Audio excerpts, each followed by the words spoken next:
Tottenham, what do you make of what's happening at Tottenham now? When you see Tottenham in the position that they're in, you obviously were there when they were building the training ground, they started to build the stadium, the idea of making Tottenham one of the biggest clubs in Europe. What do you feel when you see the position that they're in? Well, it's really sad. I really love Tottenham, and always is going to be a part of my life, an important part of my life, one of the most important part of my life, like a coach and a personal life too. Really sad because I know how the people is suffering there, no? Inside to the club and also the fans. It's difficult to accept, but the moment when we left, what I told to the media and I told internally is what was my feeling and what was my vision. Yeah. And then you cannot do more nothing because you are not in, you cannot talk. I think you need to talk during the day that you are.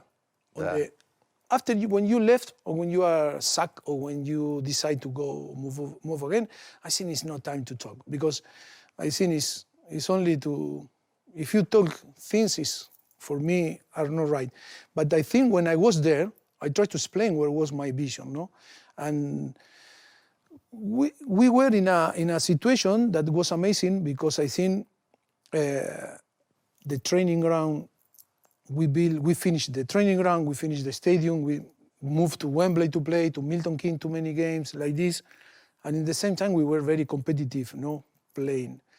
But this idea of that how can affect, no, the environment and the people outside to the people that make the decision inside. It's about to win. It's about to win. It's one title. It's going to win a FA Cup. It's to win a Carabao Cup. It's to win. No, but it's a shame that Tottenham, but we were winning every season because with all the circumstances that we were fighting, we spent 18 months with no one signing. That was record in Premier League.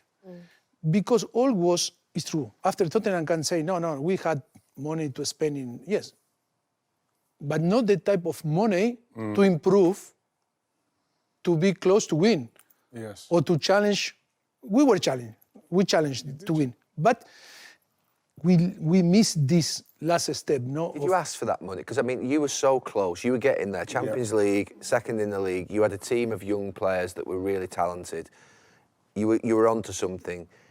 Did you ask them to invest that extra bit to go and make that difference? Because you were so close. But it was difficult. Now it's difficult to talk about that because it was really, really difficult situation. Because one of the things that always, what I like is, if someone is offer me a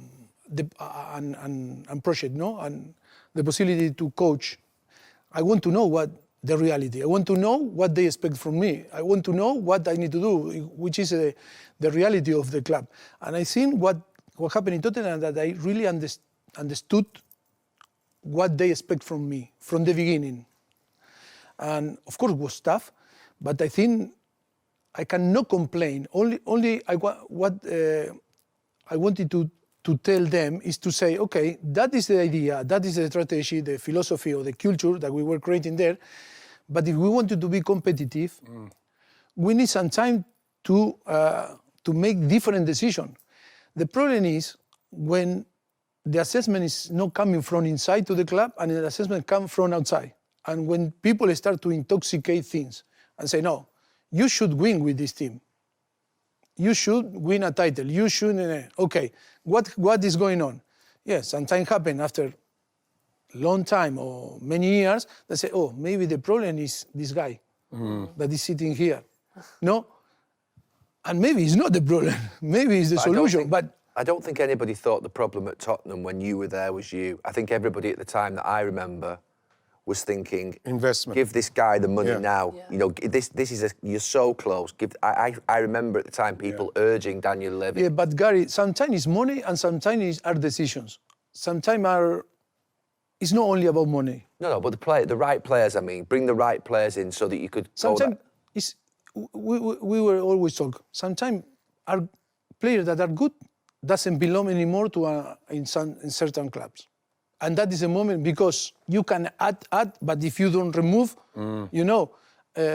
this player maybe that is impossible to improve or to increase the level. Yeah. And that is for me is the key in all project in the club is make decision not only in to be right in the player that you add, but also when is the moment To get rid of players. when the player don't belong anymore to that it's not good or bad players. It's to remove because they were very useful for that period, but not for the next period. And that I think is a little bit it's not to have the same, be in the same line in this decision, no? But why has Tottenham been in a position as a club that it has? What's you're the closest probably in terms of sort of getting close to Champions League and Premier League title in the last, 20, 30 years. What is the reason that Tottenham don't succeed at that level? Why? Other clubs have, Arsenal have won leagues, United, City, Blackburn, Chelsea, Leeds United won a league back in the day. Liverpool, Leicester. Why is Tottenham not succeeding at the level it should? It's difficult question, Gary. I think I can talk from my experience in Tottenham, and what I can tell you, for me, is one of the biggest clubs in the world. When today, too many, I can anecdote. People when I are around USA, America, South America, England, Spain, Europe, I don't know if it's casuality, coincidence, but all are Tottenham fans. And key people that are Tottenham fans that can help me. In some, one day I arrived to a company that was, no, you cannot travel because it's broke your seat. And then came and some guy say, "Oh, you are Pochettino. Oh, look, my boss is." Tottenham and the boss fan. say, "No, you are going to be in the because was Tottenham fan." No, or I am in London, stop a taxi. Oh, Mauricio, I am Tottenham fan. Tottenham. For me, it's a massive club with a massive Following. Massive. crazy, and now it's a club that I think have everything to be successful because the facilities are the best, training ground and stadium. The fans, more than 60,000, and the fans have passion. But I don't know. In the time that we spent there, for me was the best club, best. I think we were enjoying because we feel that we can win. And when I really hurt myself when people say, "No, Tottenham is no," and use different words like this. I said, "No, it's not like this. Tottenham have an history, an amazing history, and it's not easy to win, and it's not easy to compete." Yeah. When we were competing there, maybe I don't know. The other day I was reading in a paper that maybe we deserve some title, Premier League title, because of some club broke rules. But I think no. But it's true. I don't say that. That was in a paper, in a newspaper. But I think when we were competing there, we were competing with big clubs that were not built in a stadium. Well, maybe Arsenal before, Arsenal was before. And you know how struggle when you build a stadium, but all this period was really, really, really tough. That is why for me every season was more than win a title because we were always fighting there for the Premier League. No. Was there any particular players at that time that you wanted to bring in that you thought could have kind of took you to the next step that you didn't get the green light to sign? When? Like when you were second, like trying to kind of win the league and stuff? I think I can tell you, we try, I think it was 2016, after we finished the season, we tried to sign 2 players, and I think it's public, and after they moved to another club, that after they won the Premier League and they beat us in the Champions League final, no? Yeah. Which players were there? It's easy to... Is Van Dijk? No. No? Mane and Wijnaldum.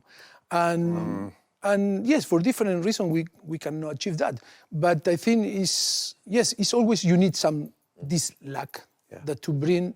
Timing, slide. That would have been two great signings of great players then. I remember that we were also interested in them, but they decided to move to Liverpool. And after they both, beat us in 2019. The same, no? When you see the first game when arrived Jurgen Klopp, play against us in the old White Hart Lane. And after a few years after, when we played the final of the Champions League, you see that it's complete a new team, a new squad that completely. When we keep, the same structure. But that is the timing, is to arrive in the moment, I think coaches are very good coaches. All are very good coaches, well prepared. It's timing, is to match with the project, the timing are so important, the circumstances. But Mauricio, it must be frustrating when those same players you identified that you wanted, then they're the ones that come and they play against you. Did you say to the people, those are the guys I wanted, those are the ones? Those are the guys I wanted, now they're playing against us. No, but you asked me, and I think I don't like to talk about that, but because, today we can talk about, but I think we are all trying to find. You can't get everybody you want. Yes, exactly. And that is not to blame the club. It's only that we were there to try to improve the squad in this moment, but for different reasons we cannot achieve to bring, maybe after it's 1,000 of different players that maybe during this period that can improve us and to make better or to achieve this, or to this step that we miss maybe to earn, no? But I think, yes, it's not a problem. It's part of the business, no? Yeah, it'd still be interesting to know how many players at Tottenham wanted to sign have gone on to win things other places, though. Flav, can Tottenham remain as one of the 6 clubs never to have been relegated from the Premier League? Yeah, absolutely. Of course we can. Yeah. How does that look?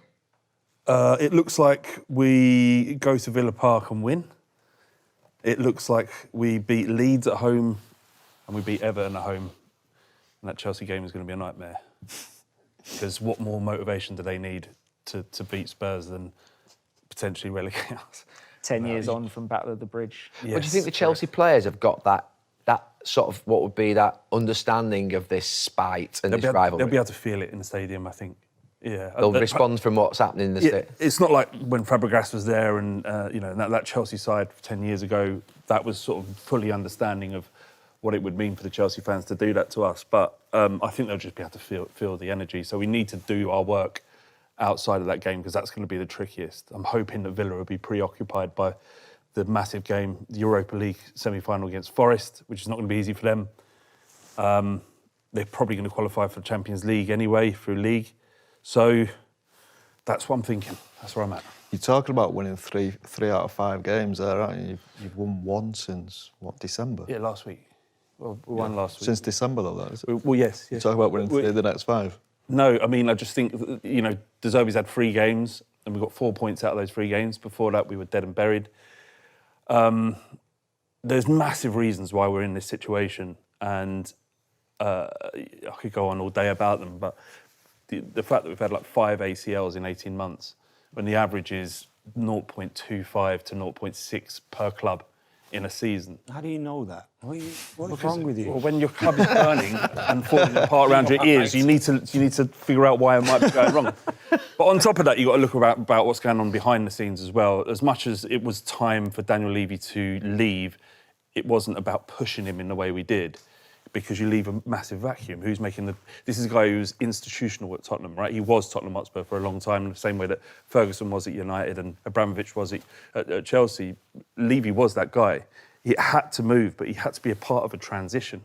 Yeah. And I don't think the Lewis family thought it through by just removing him from the club straight away. No, I interviewed him last summer. I remember, yeah.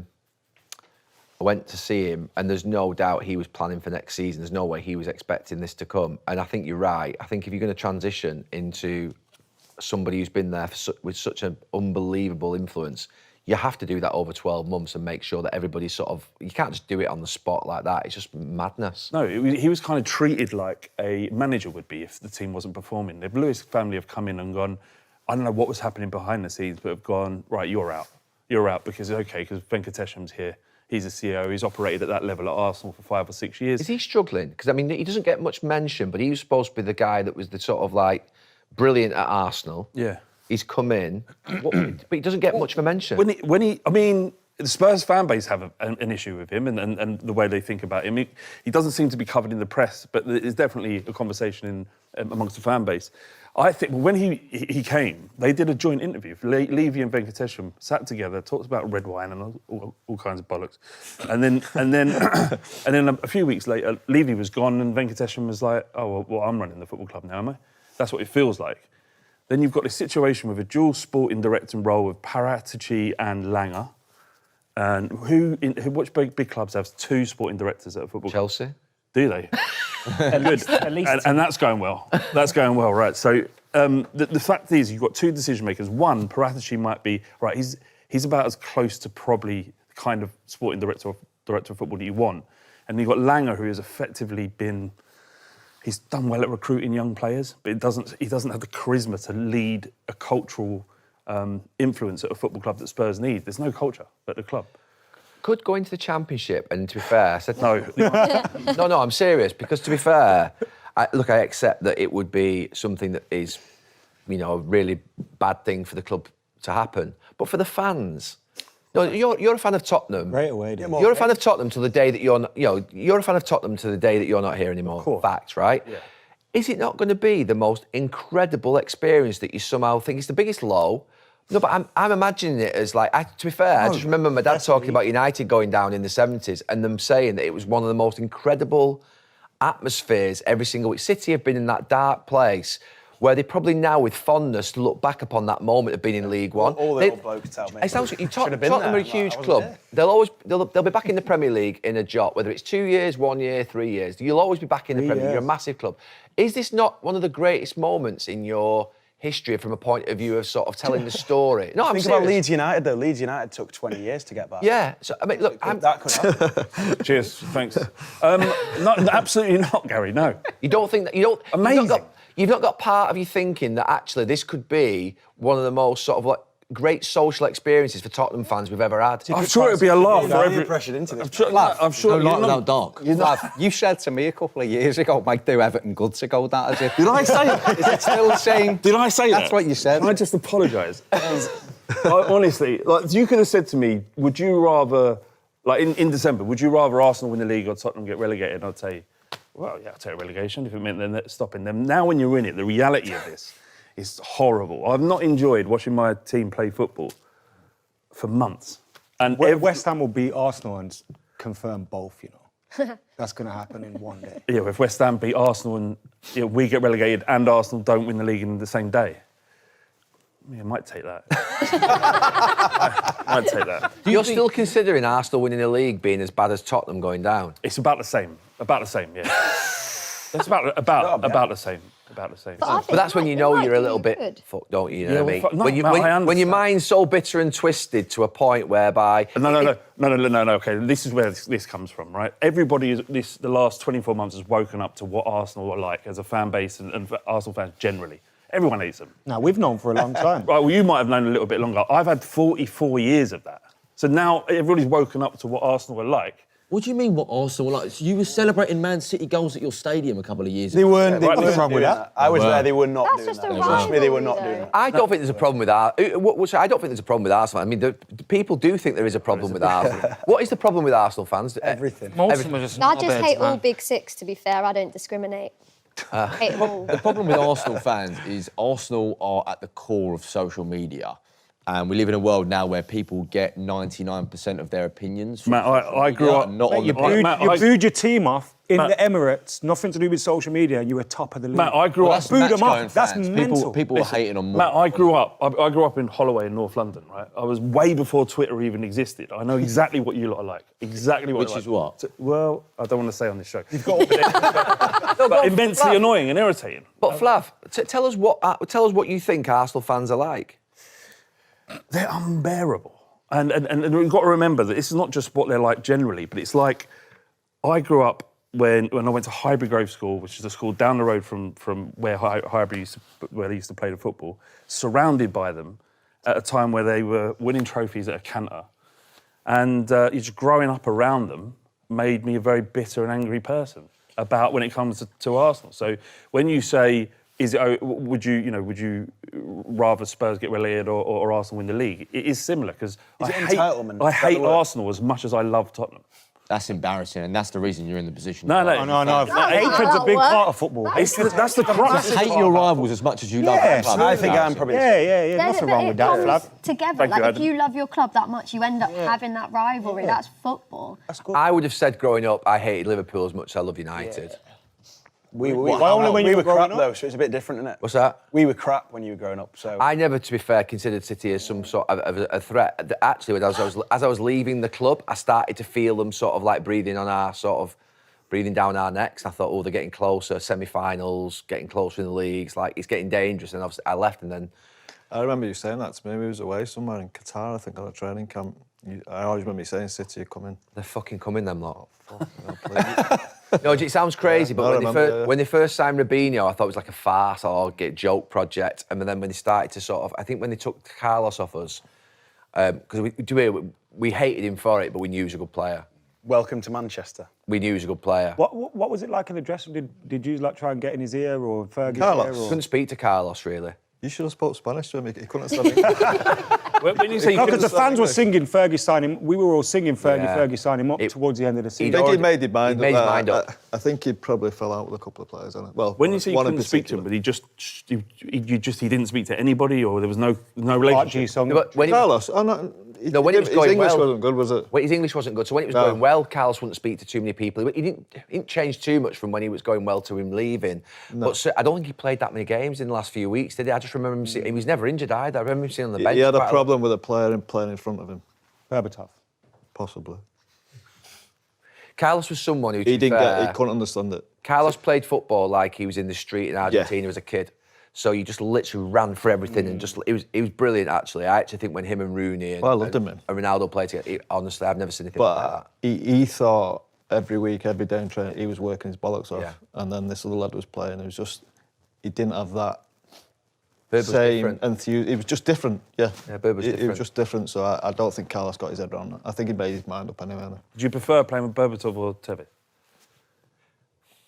I mean, I love Berbatov, but to be fair, for me, I always like players that, to be fair, worked and pressed. So for me, when we've had this conversation about Ruud van Nistelrooy being up front for Manchester United, Scholes thinks Ruud van Nistelrooy is the greatest striker Man United have ever had. And I think he's the best finisher I've ever seen in my life. And I've spoken to Ruud about this, but when Ruud played, he had to play on his own. Ruud didn't really play with a partner ever, so Scholes, he played off him. Or someone always had to play like subservient to him. Whereas we always, I felt, played best when we had two up front, whether it be Hughes and Cantona, whether it be York and Cole, whether it be Solskjaer, Sheringham, Tevez, Rooney. I always felt we were all Saha, Rooney when we won the league back in 2006. Manchester United, it's a fact under Sir Alex Ferguson won titles when we played two up front more, and we played better when we played two up front more. When we went to one up front with Ruud in Europe for about 3-4 years, I just felt we sort of lost that aggression in our sort of counter-attacking. And it's just something I spoke to you about quite a lot. That was more because of the midfield, though, wasn't it? It wasn't to stop us being that way. It was because we was getting done in midfield all the time, so we had to bring an extra body in. But we lost our options going forward again a little bit. You do, you've got to lose something. You will lose something. So for me, we ended up, though, then, when we went to one up front, we ended up getting to more finals, actually. Probably didn't win them. But that was when we were we were playing 4-4-2 at the weekends. Yeah. And then in Europe, he'd literally put Ronaldo up front on his own. Yeah. And he'd put Jason Park and Rooney wide to basically be like sort of workhorses. So he recognised, he almost found a solution for it, doing it that way. But you're having to compensate for either Ronaldo up front or a Ruud up front or a Berbatov up front because you lost the pay. When you had Rooney and Tevez up front, I mean, oh my God. That is as good as it gets, I think, for me. And Rooney, to be fair, is the best centre-forward United have ever had by a mile. I don't think it's even close. And then, to be fair, that's all the great centre-forwards that I think are unbelievable. I don't think it's even close. Because every one of those centre-forwards that played for United, Rooney could do everything that they could do. Dribble, pass, head, tackle, run, everything. Everything. Head. Play in other positions. And played every other position on the pitch, been best midfield player. I just think he was unbelievable. So, but that's coming back to Tottenham, though. You've had a break, Flav. Yeah. I think you're doing it. Go on, Flav. Ellie, how do you see this? I thought Friday night, by the way, I thinking you're done. You're out of it. Yeah, safe. I'm thinking that performance just... I think you were helped by Sunderland in the first 20 minutes playing out from the back, but you just thought, that's it. Tottenham Forest, what a win just before the sort of semi-finals. And then do you feel a little bit like you've been pulled back in a little bit on the Saturday? Kind of. I think it's just down to us. It doesn't matter what anyone around us does. It's what we need to do. And I think what's most promising isn't... Results are great, obviously, but at this point, and I'm looking towards Europa League, that is what matters to me the most, is we've turned a corner in our performance. We played phenomenally. And I think Vitor Pereira's cracked it. I think he's figured it out sort of by accident against Burnley, but he saw how good it was and he kept it for the Sunderland game. By moving Gibbs-White into more of that left-sided position and having Jesus and Wood, we've been phenomenal. 9 goals in 2 games. We were fighting to score goals. We couldn't finish like if our lives depended on it. And suddenly we've made that move of Gibbs-White over to the left and everyone is playing better.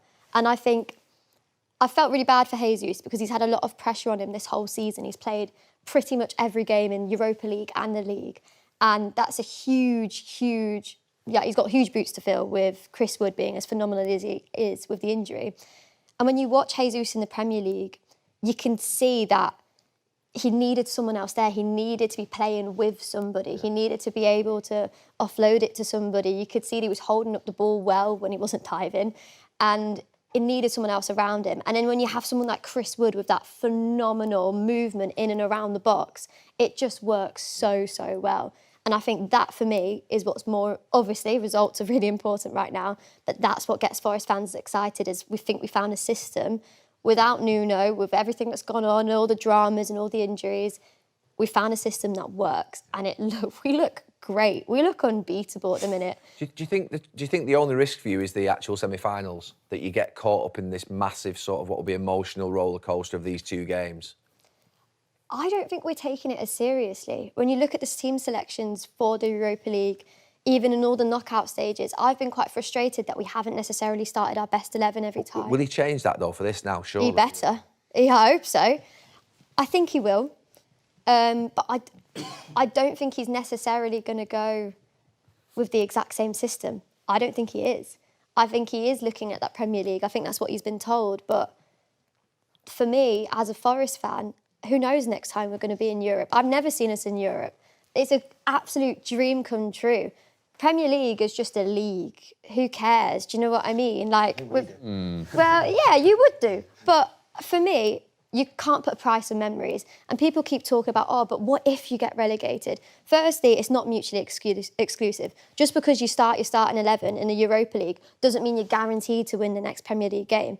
And in fact, I think the exact opposite. I think if you put in good performances in the Europa League, you carry that momentum into the league. Marinakis would be desperate for Champions League football. I hope so. That's what I thought, though. He won't lose was the money told from the Premier League, opposite. though. Do you think he would? Because it's about status, isn't it, with him? It's about... Well, they had 40 points. Forest don't go down. No. They're not... I don't think Forest will go down, but I just think, obviously on Friday night, I think everyone thinks you're safe, but then with Tottenham and West Ham winning, you're back where you started. That's the only thing, I suppose. Well, we're back where we started, but we're one less game.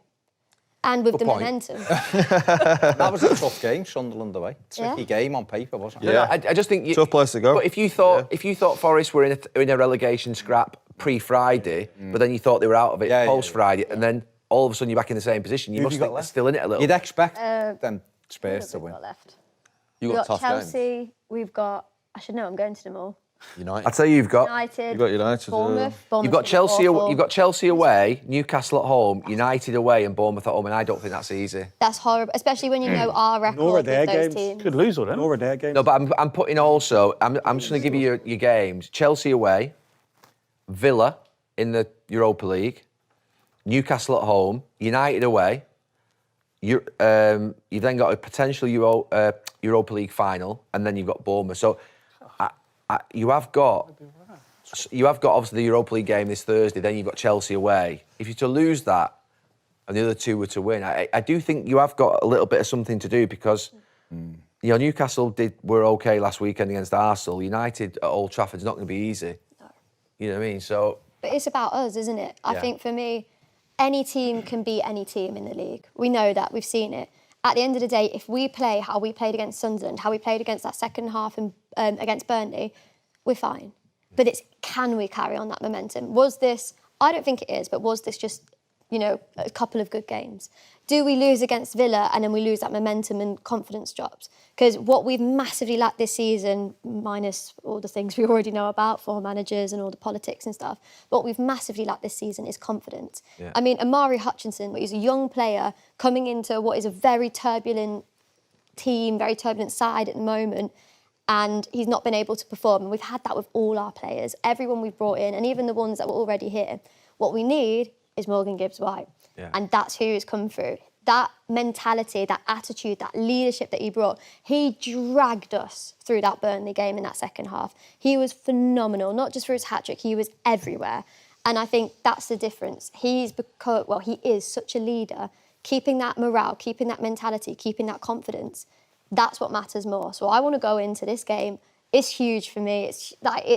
I never thought I'd see it. I want to give everything. And even if we lose, if we can go, we've fought, we've given everything, we can go into that game against Chelsea with confidence, with pride. Yeah, I mean, look, it'd be nice to watch you live again if you can put a word in for me then. Are you still back? Still not allowed back? Yeah, I'm not allowed in. What would happen if you went in? No. Get a ticket, get dragged out. You'd see it on Twitter. You'd just be getting dragged. Are you still upset with me in Nottingham? Are you still... Yeah. Thanks for that. Sorry. OK, so... Marinakis did Gibbs-White a favour, though. Yeah, he did, mate. This is your moment now. At the time, I thought this is the worst mistake ever, and actually, he was right. Can you just... Sorry, Mr Marinakis. Can you let me back in? No. I haven't done the Nottingham Forest game. We'll be back now. I haven't done the Nottingham Forest game for... What did you actually say? I remember. Eh? Sorry. Go on. You compared him to a mafia cartel after that tweet. Oh, no, that was the first time I got let back in.